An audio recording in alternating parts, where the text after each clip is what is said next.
Assalomu alaykum, hurmatli YouTube ishqibozlari. Xudo xolasa yana bitta o'z chiroyli ishimizni xonadon egalariga o'rnatib berdik. Xo'p, buni jicha boshqacha posonda bo'ldi. Plafonsiz variantda bo'ldi. Ko'rishingiz mumkin. Yuqorida chirog'i yo'q ekan. Zakaz beruvdi.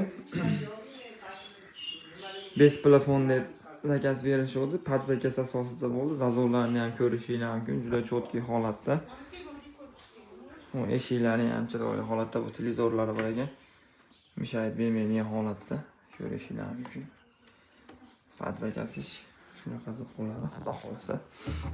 Xo'p, materiallariga keladigan bo'lsak, har doimgidagi grey rangimiz 1.8 akrilimizda. Xudo xolasa yaxshidan, prostoy Xitoy akrilidan emas, Turkiyaning akrilidan qilib berganmiz. Chiroyli tarzda stalishnisalariga keladigan bo'lsak, qalin 4 santimetrligidan qo'yib berganmiz. Xo'p, bunimizni toshni razmeriga keladigan bo'lsak, eniga 3.95 joyga tushgan, xolodilniklari bilan birga.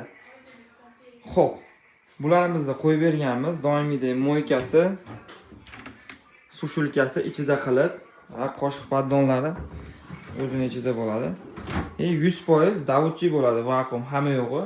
Xo'p, mikrovolnovka, duxovka, xullas gazi, vitichkasi hamma yo'g'ini chiroyli holatda o'rnatib berganmiz.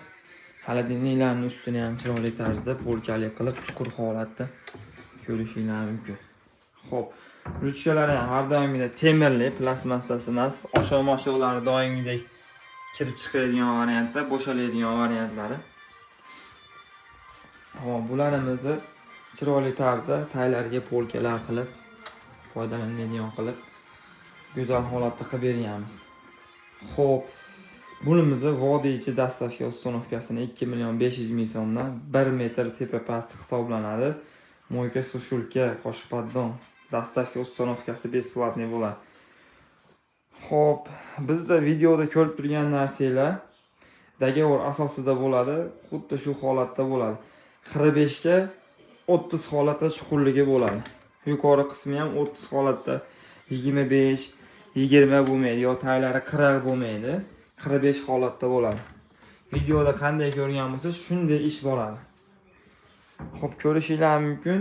Like, podpiska, kommentariyada o'zingizlar fikringizni bildirib, bitta like bosib, podpiska bo'lib ketasizlar degan umidamiz.